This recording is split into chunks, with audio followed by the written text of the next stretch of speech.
Latest episode দেখুন একদম add free.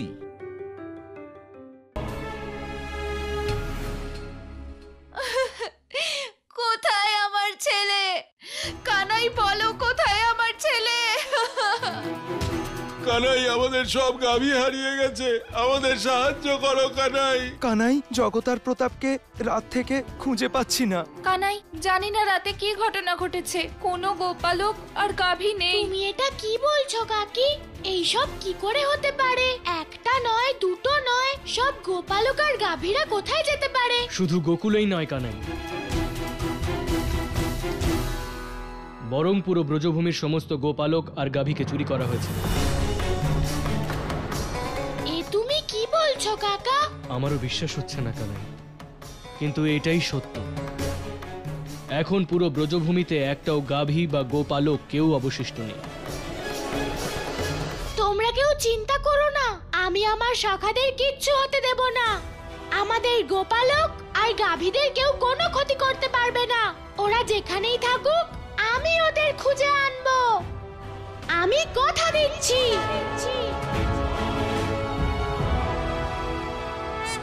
প্রভু, ব্রজভূমিতে কেমন অনর্থ ঘটছে? ব্রজবাসীদের দুঃখের কেমন পরীক্ষা প্রভু? দেবী, অধর্ম সর্বদা মানুষের ভীতিকে শাসন করে। তাই এখন এই ঘটনা ব্রজবাসীদের কাছে অগ্নি পরীক্ষার মতো। আর ব্রজবাসীরা যদি এই পরীক্ষায় সফল হয়, তাহলে তাদের এতদিনের ভয় আত্মবিশ্বাসে পরিণত হবে। আর ঠিক তখনই কংসের এই অধর্ম এই সংসার থেকে চিরকালের জন্য সমাপ্ত হয়ে যাবে। গোকুলবাসীগণ, আপনারাই বলুন, যতদিন আমরা মহারাজ কংসকে কর দিয়ে যাচ্ছিলাম, যতদিন ওনার আদেশ মেনে চলছিলাম, ততদিন কি আমাদের সম্পত্তি কিংবা সন্তানদের উপর কোনো প্রভাব পড়েছে কোনো প্রভাব? সেখান থেকে স্পষ্ট হয় ভুল কিছু করে থাকলে আমরাই করেছি, মহারাজ কংস নয়। কারণ আমরাই মহারাজ কংসের অনাবশ্যক বিরোধিতা করেছি। অনাবশ্যক নন্দ? কংস কর দ্বিগুণ করে দিয়েছিল, আর ব্রজবাসীরা ততক্ষণ এর বিরোধিতা করেনি যতক্ষণ না তাদের জীবন মৃত্যুর সংশয় দেখা দিয়েছিল। বৃষভানু মহাশয় সত্যই বলছেন, কিন্তু এখন আমাদের সামনে নতুন সংকট এসেছে। নন্দরাজ, আমাদের সন্তানদের তাহলে বাঁচাবো কি করে? হ্যাঁ নন্দরাজ, কি সমাধান? আমাদের বাচ্চার জন্য আমরা সবকিছু করতে পারি, শুধু আপনি আমাদের সবাইকে পথ দেখান।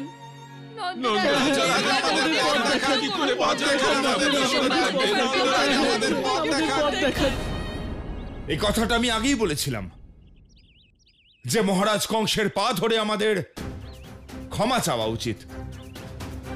উনি তুষ্ট হয়ে আমাদের ক্ষমা করতেও পারেন, তাহলেই আমাদের সকল সমস্যা চিরতরে ঘুচে যাবে। নন্দ, কানাই এত বোঝানোর পরেও তুমি আমাদের আবার ওখানে এনে দাঁড় করাচ্ছ যেখান থেকে আমরা শুরু করেছিলাম। তোমার কাছে কি এই সমস্যার কোনো সমাধান আছে? কেন চুপ করে আছো? গোকুলবাসীরা সন্তানদের আর গাভীদের কিভাবে রক্ষা করবে?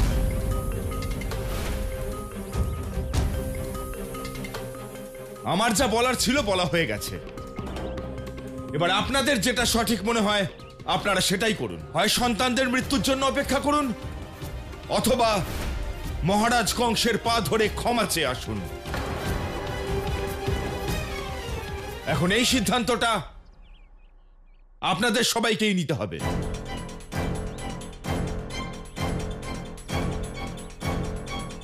কারণ যে কোনো পরিস্থিতিতেই অধর্মেরই জয় হবে।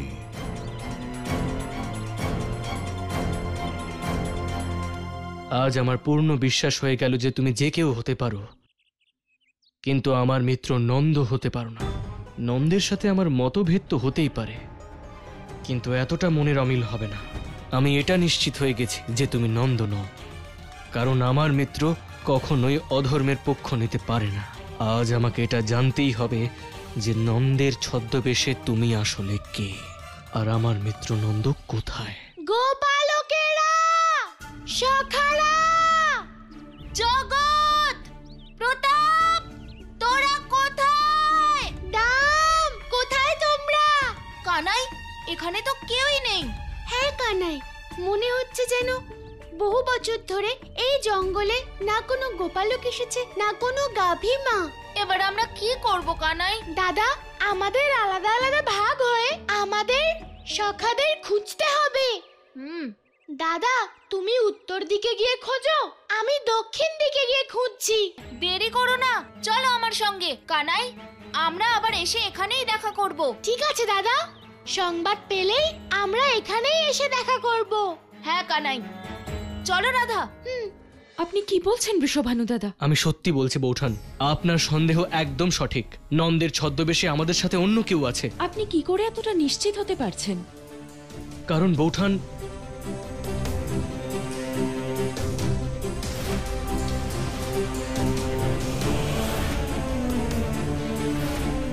বৌঠান, ভগবান বিষ্ণুর প্রসাদের এইভাবে অপমান কোনো অসুরই করতে পারে। আমার মিত্র নন্দ নয়। দাদা, আমরা উত্তর দিকে পুরো জঙ্গল খুঁজে ফেললাম, কিন্তু কাউকেই তো দেখতে পেলাম না। তাহলে এখন আমরা কি করব দাদা? কোথায় যাব? সেটা তো কানাইয়ের সঙ্গে দেখা হওয়ার পরেই বোঝা যাবে। কানাই! ও গোয়ালা! কানাই! কানাই, তুই কোথায় কানাই? ও গোয়ালা! আমি এখানে দাদা। রাধা, এটা তো কানাইয়ের গলার আওয়াজ, কিন্তু ও কোথায় আছে? ওইদিকে, কানাইয়ের গলার আওয়াজ ওই দিক থেকে আসছে। চলো রাধা। হ্যাঁ। কানাই! গোয়ালা, আমরা ভেবেছিলাম তুমি কোনো সংকটে পড়েছো, কিন্তু তুমি তো এখানে বিশ্রাম করছো। বিশ্রাম নয় গোপিনী, পরীক্ষা। পরীক্ষা? কেমন পরীক্ষা কানাই? এই দেখো দাদা,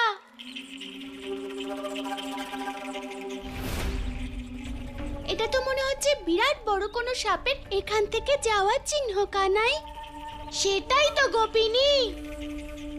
কানাই, মনে হচ্ছে তুই ভুলে গেছিস, আমরা এখানে সাপ খুঁজতে নয়, বরং গাভী আর গোপালকদের খুঁজতে এসেছি। আমার কেন জানি না মনে হচ্ছে এই সাপের চিহ্ন আর গোপালক এবং গাভীদের উপর আসা সংকট, এই দুটোর মধ্যে সম্পর্ক আছে দাদা।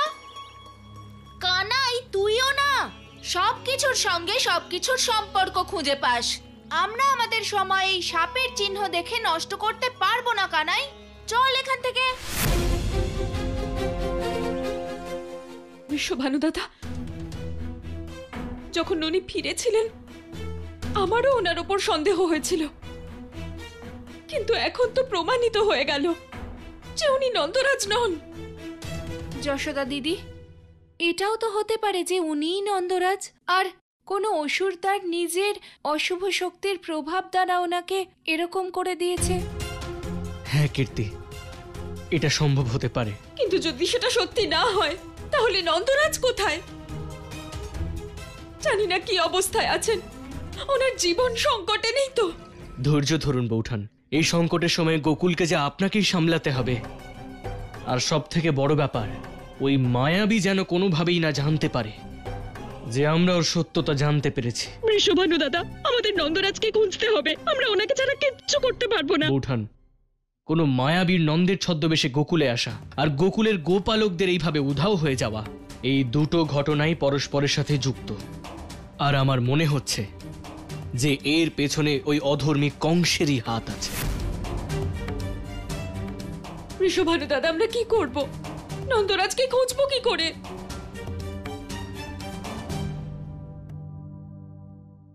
বৌঠান, আমার কাছে একটা পরিকল্পনা আছে।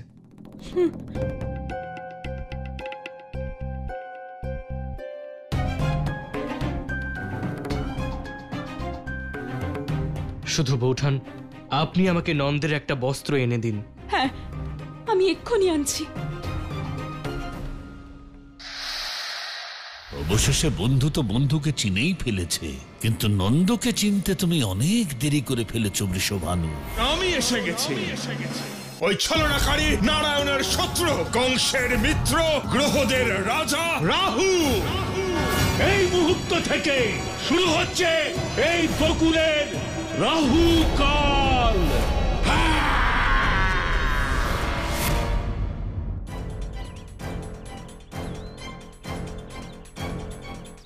যত শীঘ্র সম্ভব গুরুদেব গর্গাচার্যের আশ্রমে পৌঁছতে হবে, কারণ উনিই একমাত্র বলতে পারবেন যে নন্দের সত্যতা কি। বৃষভানু, আমি হলাম রাহু। আমার পথে বাধা হয়ে দাঁড়ালে সূর্য চন্দ্রকেও আমি গ্রাস করি। আর তুমি তো এক সাধারণ মানুষ।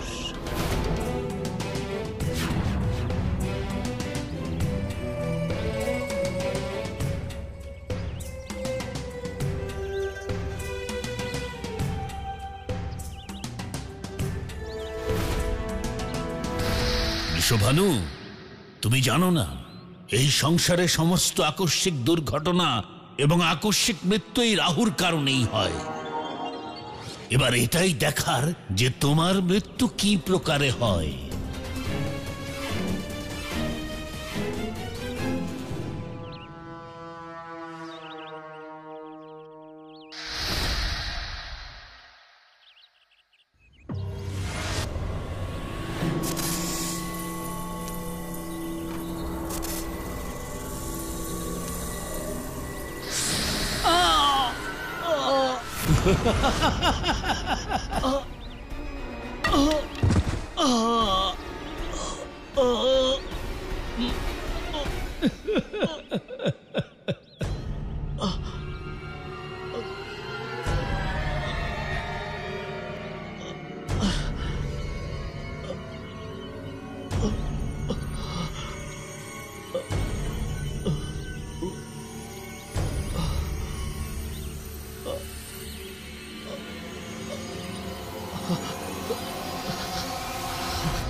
সর্পদংশন,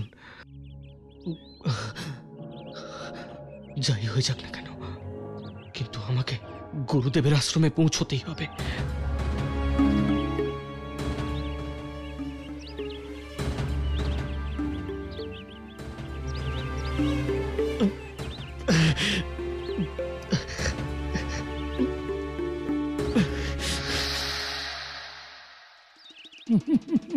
বৃষভানু, এ কোনো সাধারণ সর্প নয়, ও আমার বাহন, এই সংসারের সবচেয়ে বিষধর সর্প। দেবতারাও এই বিষ থেকে বাঁচতে পারে না, আর তুমি তো একজন মানুষ।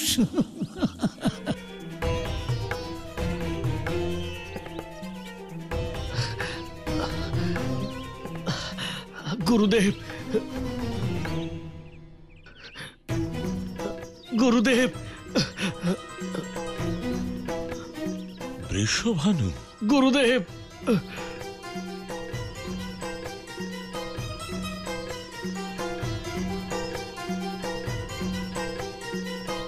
গুরুদেব।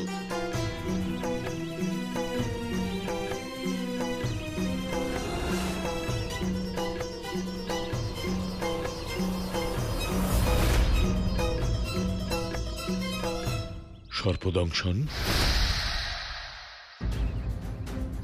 বৃষভানু, চোখ খোলো। বৃষভানু, গুরুদেব। বৃষভানু, এসব কি করে হলো? সর্পদংশনের উপচার ঔষধ নিয়ে এসো। ঋষি গর্গাচার্য, আজ পর্যন্ত এমন কোন ঔষধি তৈরি হয়নি যা রাহুর এই বিষের উপাচার করতে পারে।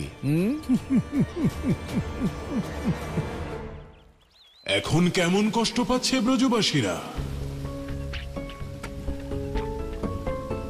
ওদের কষ্টে কোথাও কোনো খামতি হচ্ছে না তো? ভগবান, কষ্ট তো অনেক ওদের, এত কষ্ট যে আপনার কৃপায় সকল ব্রজবাসীরা যে কোনো সময় উন্মাদ হয়ে যাবে। একদিনেই এমন পরিস্থিতি? এখনো তো অমাবস্যা আসতে 3 দিন বাকি আছে, আর এই ব্রজবাসীরা একদিনেই এমন ভেঙে পড়লো। কিন্তু ভগবান, আমি বুঝতে পারছি না যে ব্রজভূমির সমস্ত বালকেরা, গাভী, এরা সব গেল কোথায়? এমন কে আছে যে একদিনে সমস্ত ব্রজবাসীদের এই দশা করেছে? প্রতিশোধ? আমি বুঝিয়ে বলছি। বিগত কিছুদিন ধরেই ব্রজবাসীরা খুব বার বেড়ে গিয়েছিল, আমার পাঠানো অসুরদের হত্যা করছিল। আমার বকাসুর সেও মারা গেল।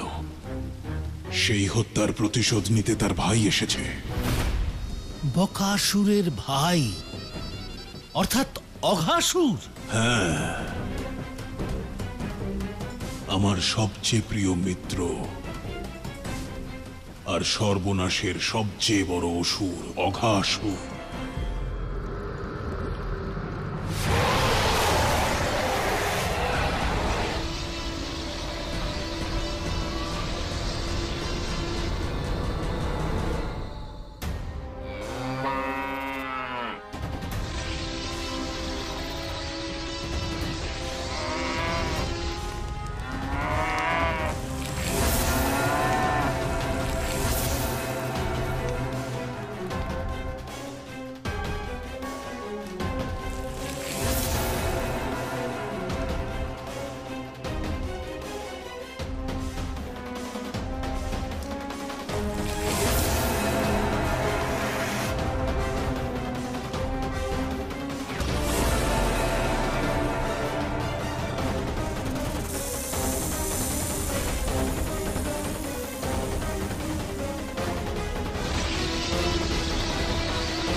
মাত্র 3 দিন বাকি আছে, আর অঘাসুরের উদরে বাচ্চারা, বাছুররা আর গাভীরা সবাই শেষ হয়ে যাবে।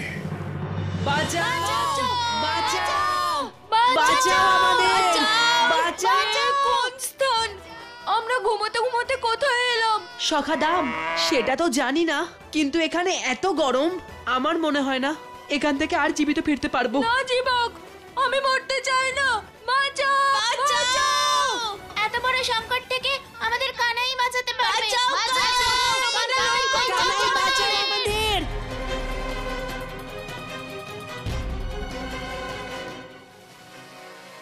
এত বড় মায়া তো স্বয়ং বিষ্ণুও রচনা করতে পারে না।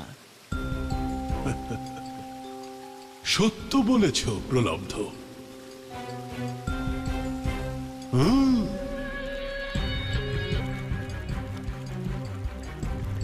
আজ থেকে 3 দিন পরে অঘাসুরের উদরের অগ্নিতে বাচ্চারা, বাছুররা আর গাভীরা সবাই শেষ হয়ে যাবে, আর তাদের দুঃখে সমস্ত ব্রজবাসী উন্মাদ হয়ে আত্মহত্যা করবে। আর বিষ্ণুর প্রিয় ব্রজভূমি অমাবস্যার অন্ধকার রাতে মৃত্যুপুরীতে পরিণত হবে।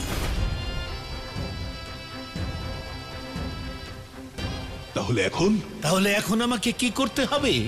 আমি বুঝে গেছি ভগবান।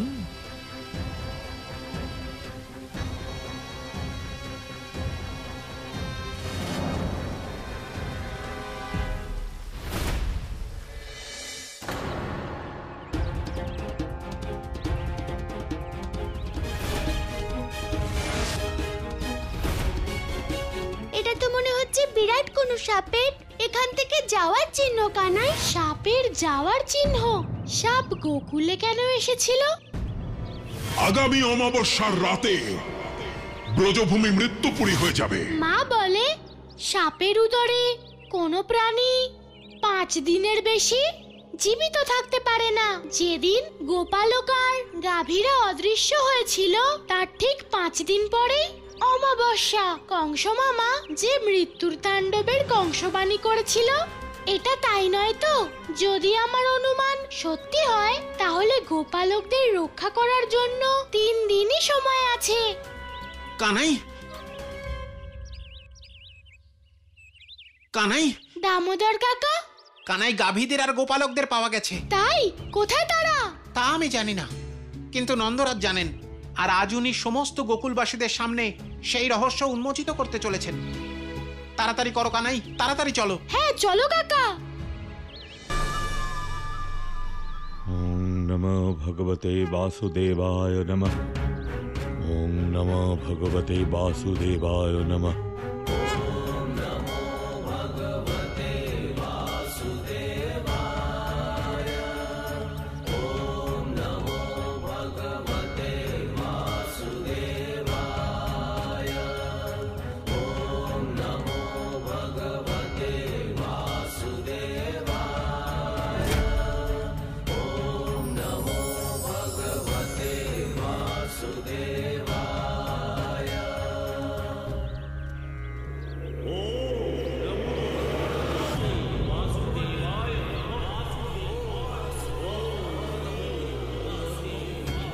বৃষভানু, চোখ খোলো বৎস।